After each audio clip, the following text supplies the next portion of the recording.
Everyone at the academy feared the bullies until the day a human arrived, picked up the girl they tormented, and made the whole galaxy realize what true strength looks like. I have seen a lot of terrible things in my 17 cycles at the Galactic Youth Academy. I have watched Krillian students dissolve furniture with their acidic secretions.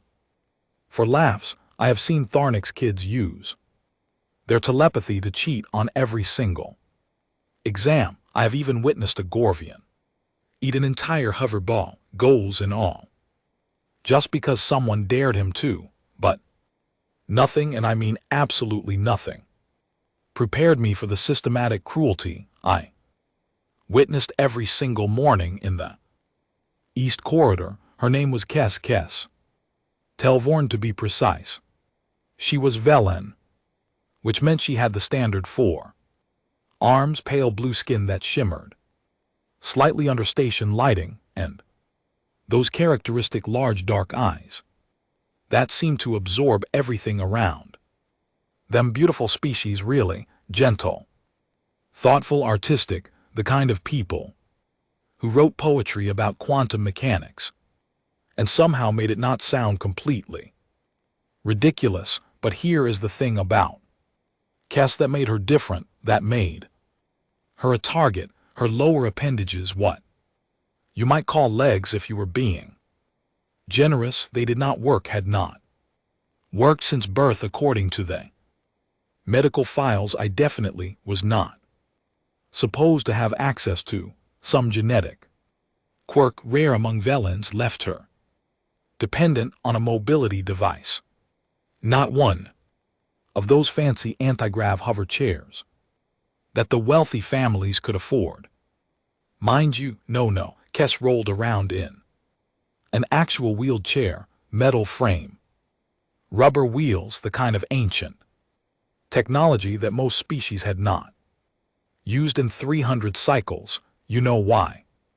Because her family could not afford better, because Velen Social Services had a waiting list longer than a Sexorian's genealogy, because life is not fair even in an enlightened, multi-species civilization that loves to pat itself on the back for being so progressive every morning, like clockwork, like some twisted ritual that the universe had ordained. 3 students would make it their personal mission to remind Kes exactly where she stood in the social hierarchy. Their names were Dravik, Thorn, and Quinn.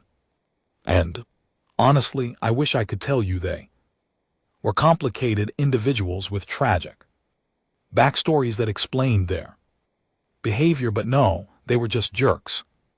Plain and simple, the kind of jerks who peaked in secondary education and would spend the rest of their lives wondering why nobody liked them. Dravik was Krillian, big surprise there, all exoskeleton and attitude, with mandibles that clicked when he laughed, which he did often and loudly, built like he could tear through a steel door, which, to be fair, he probably could. He was the muscle, the enforcer, the one who did the actual dirty work. Thorn was entirely one of those tall, willowy species that moved like they were perpetually underwater. 4 eyes, too, on each side of his elongated head, which meant he could see you judging him from any angle. He was the brains, if you could call them that, the planner, the one who always made sure they operated just within the technical boundaries of academy regulations. And Quinn, oh Quinn, a Hexarian, which meant she had that opalescent skin that changed colors with her mood, usually settling somewhere between smug purple and cruel crimson. She was the mouth, the one who delivered the verbal barbs, while the others did the physical work, the one who could make you feel small with just a carefully placed word or a well-timed laugh. Their routine never varied. 8th hour morning break, East corridor near the kinetic sciences lab. Kes would be rolling to her next class. Usually alone because, let us be honest, most students had learned that associating with her meant painting a target on your own back. The trio would intercept her. Dravik would grab the chair from behind, Thorn would block her path forward, and Quinn would lean in. Close all false sweetness and poison. "Oh, Kes," she would say, her skin flashing that particularly nasty shade of orange that meant she was enjoying herself. "Did you really think you could make it to class today? How adorable." Then they would take it, just lift the chair with Kes still in it sometimes, carry it down the corridor and hide it. Sometimes in a storage closet, sometimes in the waste reclamation area. Once, memorably, they managed to get it onto the roof of the administrative building. How they did that, I still have no idea. And honestly, I am a little impressed. Despite myself, Kes would be left there on the floor, her forearms useless for locomotion in the way they were designed. She could drag herself, technically could pull her body along the corridor like some kind of tragic performance art, but the academy was huge. The distances between classes were measured in hundreds of meters, and there was pride to consider, whatever dignity she had left, so usually she just sat there, waited. Sometimes a sympathetic teacher would find her and call for assistance. Sometimes the automated security drones would flag her as an obstruction and summon help. Sometimes she would just miss class entirely, marked absent, another black mark on her academic record that she absolutely did not need. The faculty knew, of course they knew, but proving it was another matter entirely. Thorn made sure of that. The trio always had alibis, always had excuses. The chair was never damaged technically. Kes was never physically harmed technically. It was just pranks, just kids being kids, just a rough and tumble of multi-species adolescent social dynamics. I watched this happen for weeks, watched from the sidelines like everyone else, telling myself it was not my business, that getting involved would just make me a target too, that surely someone with more authority or courage would step in. All the usual excuses that people make when they witness injustice and choose comfort over action. The social hierarchy at Galactic Youth Academy was crystal clear. Humans, the newest addition to the galactic community, were at the bottom, primitive Death Worlders who had barely figured out faster than light travel. Then came the poor, the disabled, the different.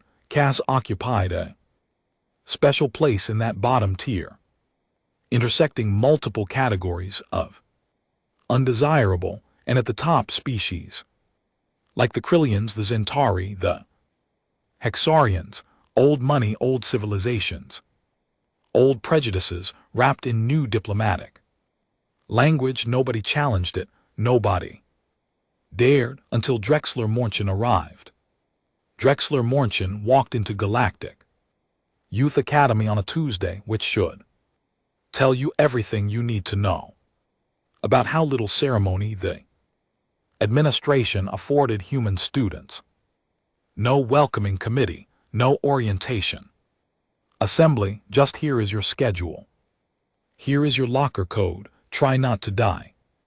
In the low-gravity gymnasium, he was average height for a human, which made him short by galactic standards, maybe 1.6 meters give or take, black hair that stuck up in about 7 different directions like he had lost a fight with a solar wind, dark eyes that seemed to catalog everything they landed on, wore the standard academy uniform but somehow made it look rumpled within.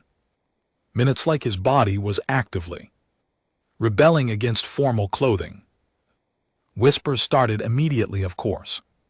Humans had only joined the galactic community 6 cycles ago, and the prejudice was still fresh, still socially acceptable in that way that bigotry always is when it is new enough to not have regulations against it yet.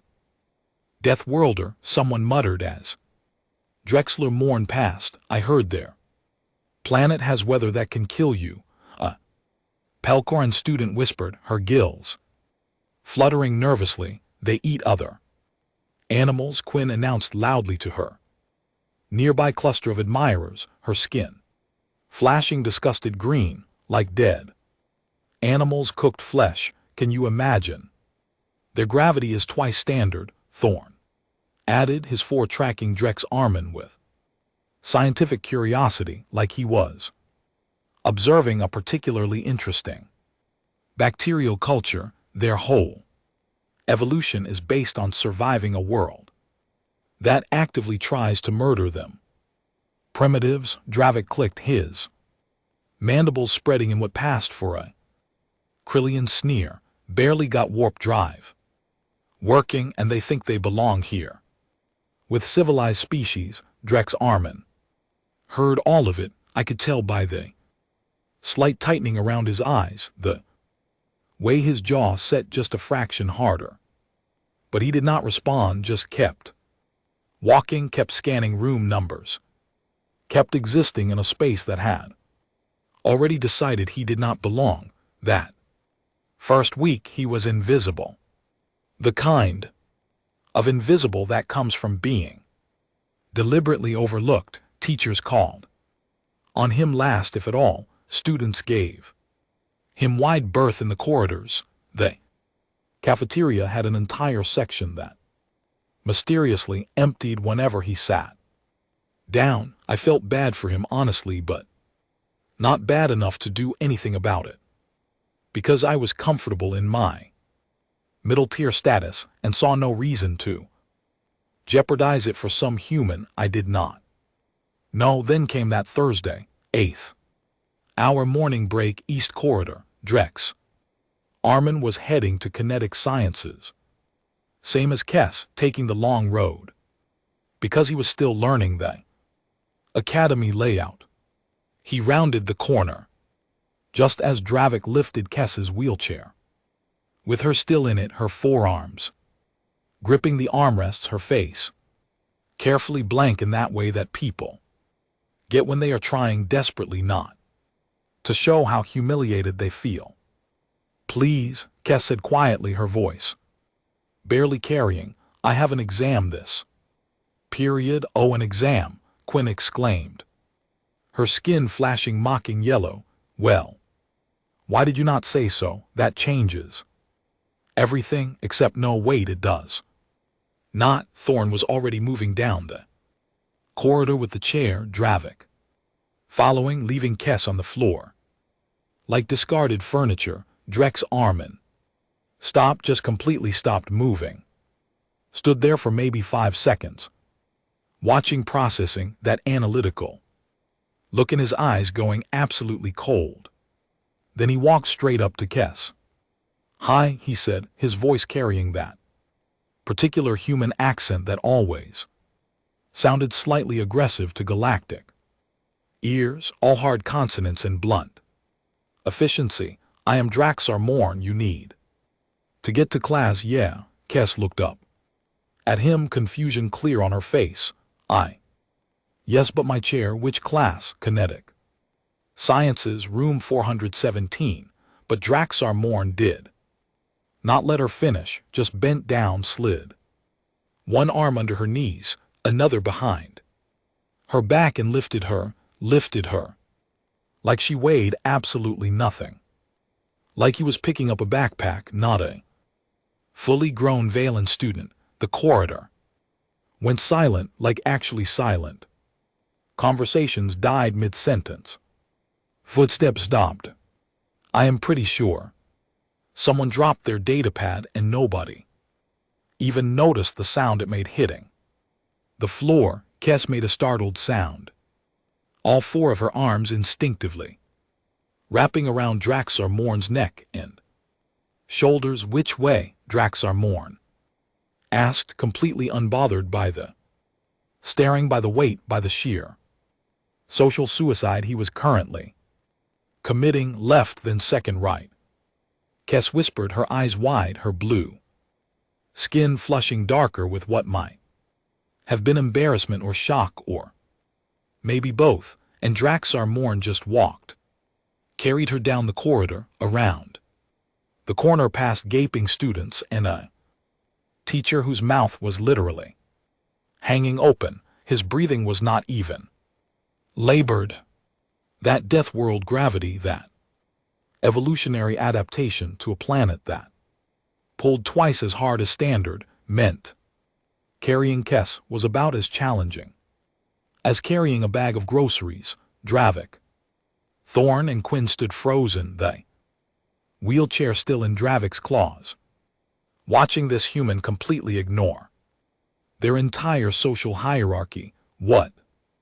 Quinn finally managed, her skin cycling through confused colors. What is he doing? Nobody had an answer. Drex Armorn reached room 417, carefully set, cast down in a chair at the front of the classroom, nodded once and said, "See you after class. I will get your chair back." Then he left, just left, walked out like he had not just completely shattered every social convention the academy had.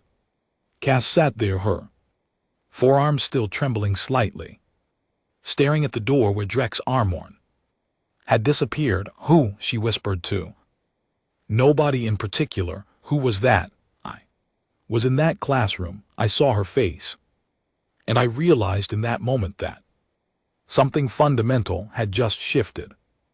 The humans had arrived, and they did not care about our hierarchies." The next morning, Drex Armorn was waiting in the east corridor at 8th hour, just standing there, leaning against the wall, arms crossed like he had all the time in the universe. Cass rolled up, saw him, and stopped. Her dark eyes went wide, and her skin flushed that darker blue that meant she was feeling something intense.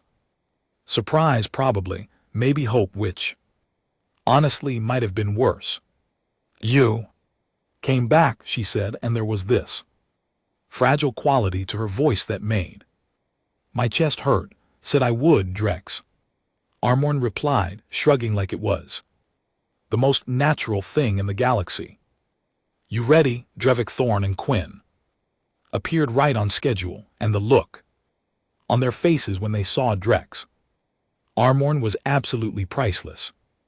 Drevik's mandibles clicked with agitation. Thorn's four eyes narrowed to slits. Quinn's skin went straight to angry red. "Move aside, human," Drevik growled, reaching for the wheelchair. Drex Armorn stepped between them, did not say anything, just stood there, positioned himself as a physical barrier, and waited. "This does not concern you, Death Worlder," Thorn said, his voice dripping with disdain.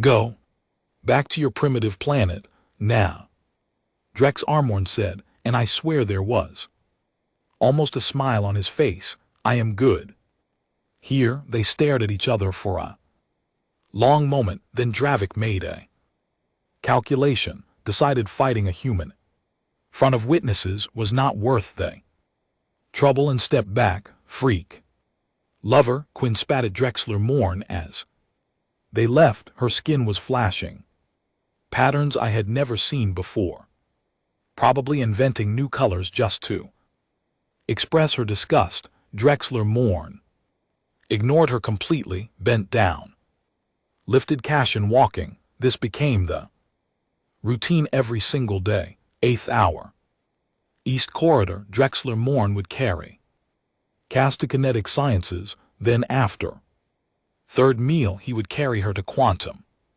literature, then again to biological systems.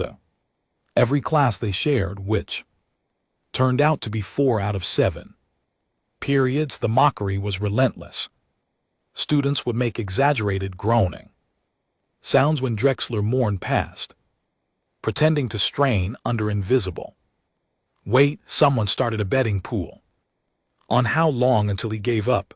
The human contingent at the academy, all 12 of them, told Drexler mourn he was making them all look bad, that he was confirming every stereotype about humans being stupid and overly emotional.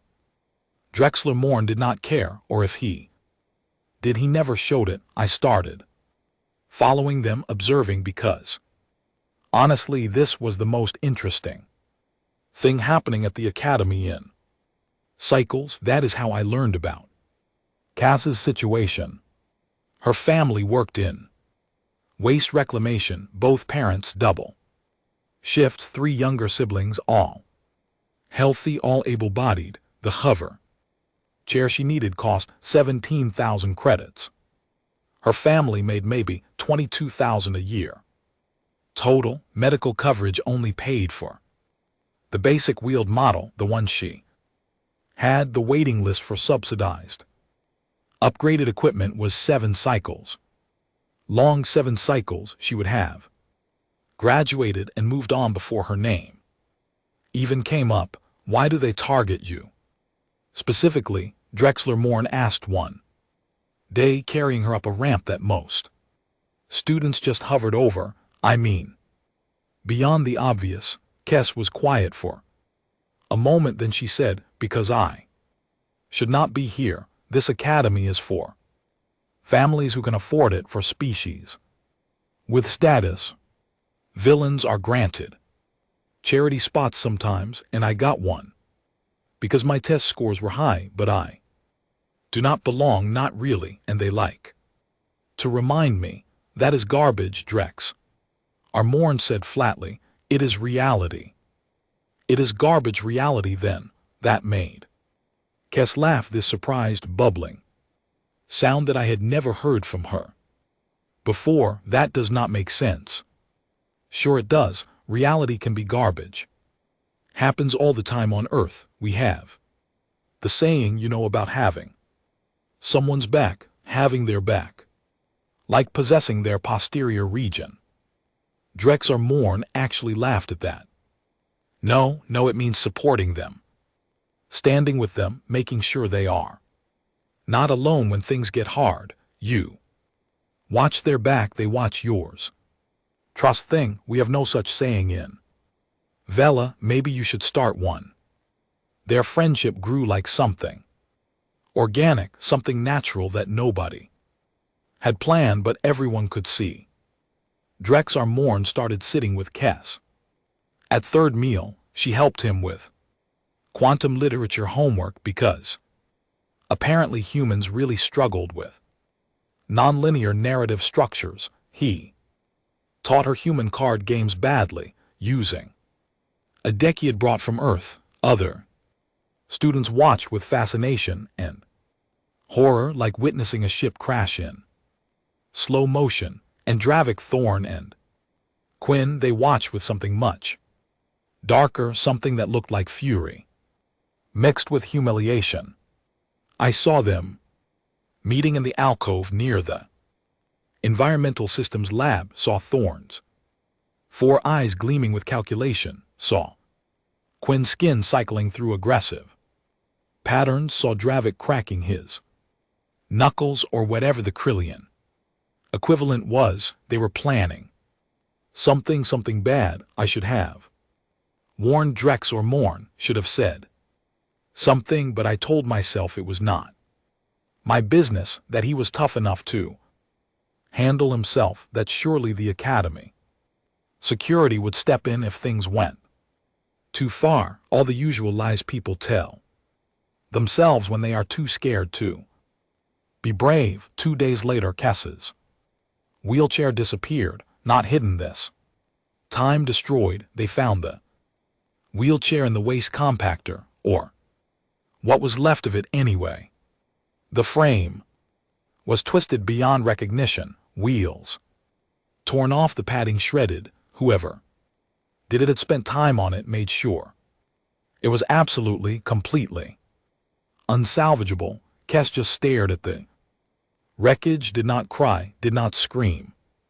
Just stared, her forearms hanging limp at her sides, and somehow that was worse than any emotional outburst could have been. Drex or Morn stared too, but his expression was different, his jaw clenched so tight I could see the muscles jumping, his hands curled into fists, his eyes went flat and cold in a way that made my survival instincts scream warnings. Who? He said quietly. Does it matter? Kes whispered. I cannot prove anything, I never can, and even if I could, my family cannot afford a replacement. I will have to withdraw from the academy, go back home. It is over. Who?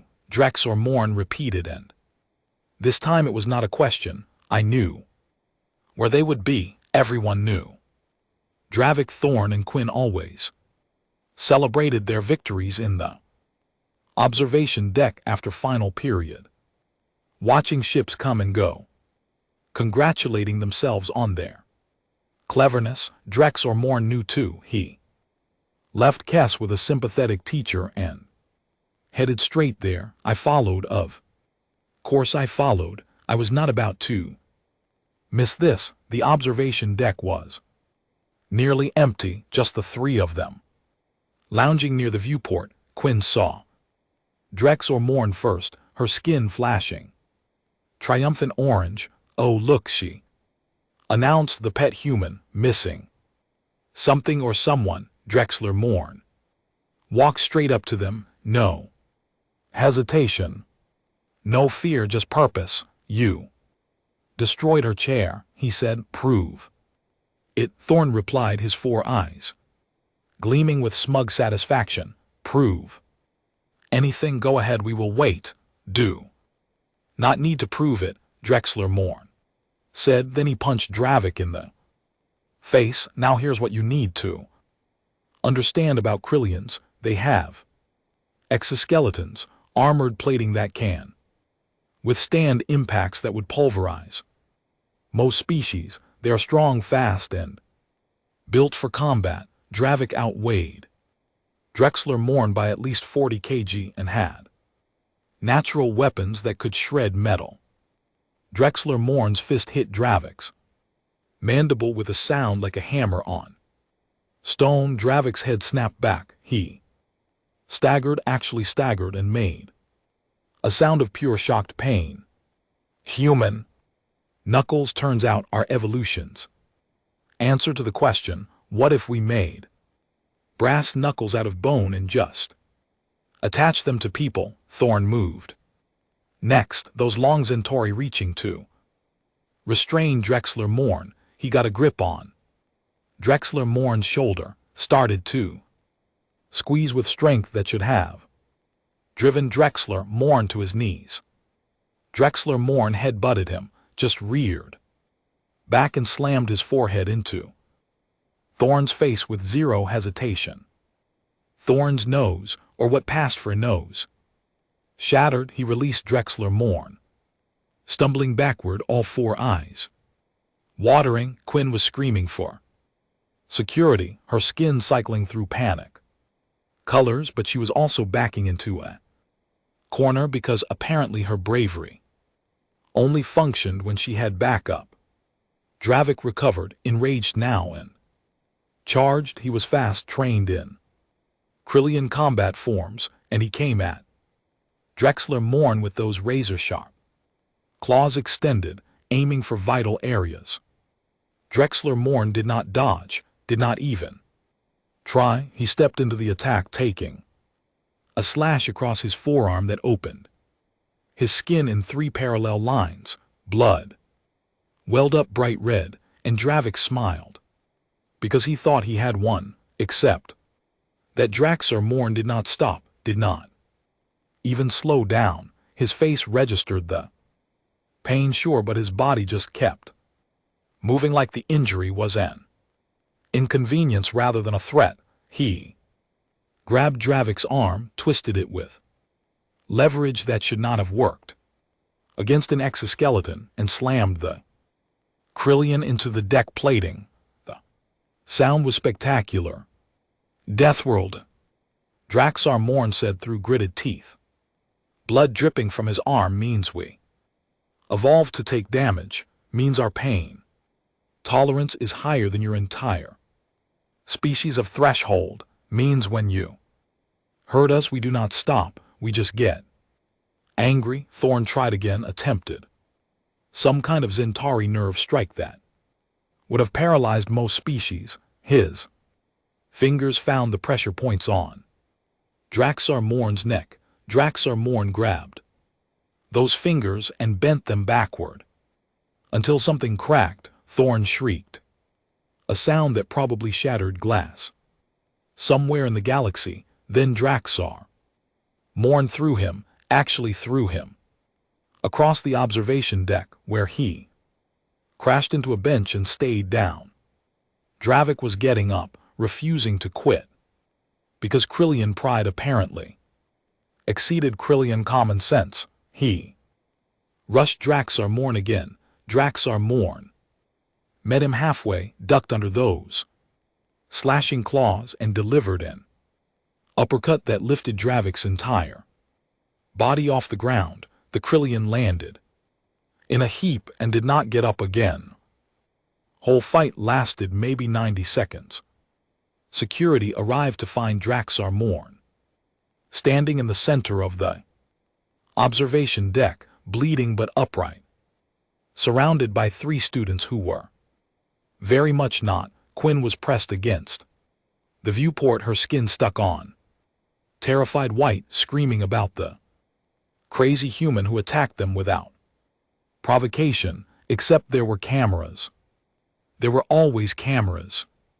And the footage showed exactly who threw the first punch, but also showed exactly why, showed them bragging about the wheelchair, showed them laughing about Cass. All 3 were expelled within the hour. Turns out destruction of adaptive equipment and targeted harassment of disabled students was finally enough to overcome even the best family connections. Drexler Morn got detention for fighting 3 weeks, did not even complain. He went straight to medical, got his arm sealed up, and then went to find Kess. It is handled, he said. Simply, Kess looked at the bandage on his arm, at the bruises forming on his knuckles, and something in her expression shifted. You fought them for me, had my back, remember? Drexler Morn said. That goes both ways. Next morning, Drexler Morn showed up in the East Corridor with all 12 human students from the academy, every single one. They were carrying a hover chair, brand new, top-of-the-line model with adaptive controls and comfort padding that probably cost more than my family's transport pod. Kess stared at it like it was a hallucination. We took up collection, Drexler Morn said, almost embarrassed. Humans, I mean, we have this thing called crowdfunding back home. Everyone chips in a little, adds up to a lot. Contacted some human merchants in the sector, explained the situation, and they cut us a deal. This model usually runs 23,000 credits. We got it for 9,000. Whispered. Her forearms were trembling. That is still, I cannot possibly, my family could never repay, not alone. Another human student interrupted. Girl named Yuki Tanaka with short purple hair, a gift, no strings, you need it. We got it, but why? Kess's voice cracked. You do not even know me. Most of you have never spoken to me. A human boy named Deshaun Williams, tall and broad-shouldered, shrugged. Drexler Morn told us what happened, what they did, where we come from. You do not let that stand. You do not let people suffer alone when you can do something about It also, Yuki added with a grin. Drexler Morn said you are really good at quantum literature and we are all failing that class, so maybe you could tutor us if you want, not required. Though, gift is still a gift. Cass transferred from her broken chair to the hover chair. It adjusted automatically to her body, supporting her in ways the old wheelchair never could. She activated the controls and rose smoothly to standard height, her eyes now level with everyone else's instead of always looking up. She cried. All four arms came up to cover her face and she just sobbed while 12 humans stood around, awkwardly trying to figure out if they should hug her or give her space, eventually settling on a weird combination of both. That afternoon, Cass's parents came to the academy. They had taken time off work, which meant losing wages they could not afford to lose, but they insisted on meeting Drexel Morn. Her father was a small villain, worn down by labor and worry, but his eyes were fierce with gratitude. Her mother kept touching Drexel Morn's shoulder with all four hands, a veiling gesture of deepest respect, while crying and thanking him in 3 different languages. It was the right thing, he kept saying. Anyone would have done it, but that was the thing anyone could have. Nobody did, not until a human showed up and decided that your social standing mattered less than basic decency. Cass's mother insisted on cooking them a traditional Valen meal, which meant Drexel Morn ended up at their small apartment in the station's lower residential ring, eating food he could barely identify, while Cass's siblings climbed all over him asking questions about Earth. Is it true your sky is blue? The youngest asked her, eyes enormous. Yeah, Drexel Morn said, smiling. Blue during the day, goes orange and pink at sunset, black at night with these little lights called stars. We learned that Earth has storm that can destroy cities. Cass's older brother said, suspicious and fascinated in equal measure.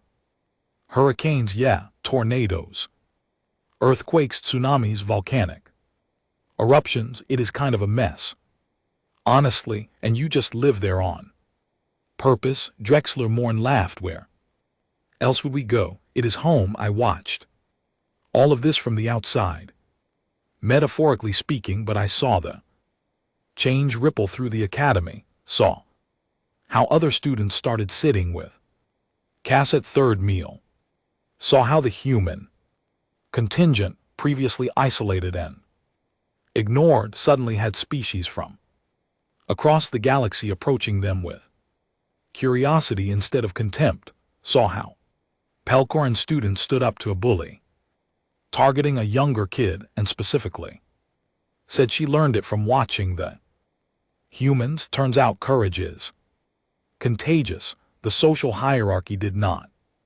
disappear overnight. Prejudice that old does not die easy, but cracks appeared in it, fissures, spaces where light could get in. 2 weeks after getting her new chair, Cass gave a presentation in our cultural exchange class. She talked about humans, about their concept of having someone's back, about how a species everyone dismissed as primitive death worlders had taught her more about civilization than any of the so-called advanced species ever had. We thought strength meant physical power, she said, her voice carrying across the lecture hall. We thought advancement meant technology and comfort and safety, but humans showed me that real strength is using your power to protect people who cannot protect themselves. Real advancement is building a society everyone belongs, not just the wealthy and able-bodied. Real civilization is measured by how you treat the most vulnerable among you. She looked directly at Drexler Morn sitting in the back row trying to be invisible. Humans are not primitive, Cass continued. They are not death worlders who got lucky.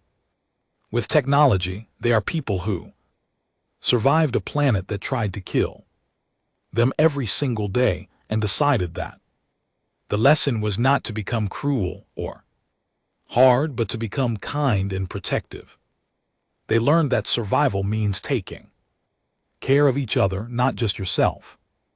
The room was silent. We called them barbarians, Kes finished quietly, but they are better than us in the ways that actually matter. They are so much better than us, and maybe if we pay attention, we can learn to be better. 2. Drexler and Morden met. Her eyes across the room nodded once, small smile. That night I updated my personal logs, trying to capture what I had witnessed, trying to explain how one human boy carrying one villain girl to class had somehow shifted the entire moral axis of an academy that had operated on cruelty and hierarchy for generations. I am not sure I succeeded. Some things resist explanation, exist beyond words, but I know this.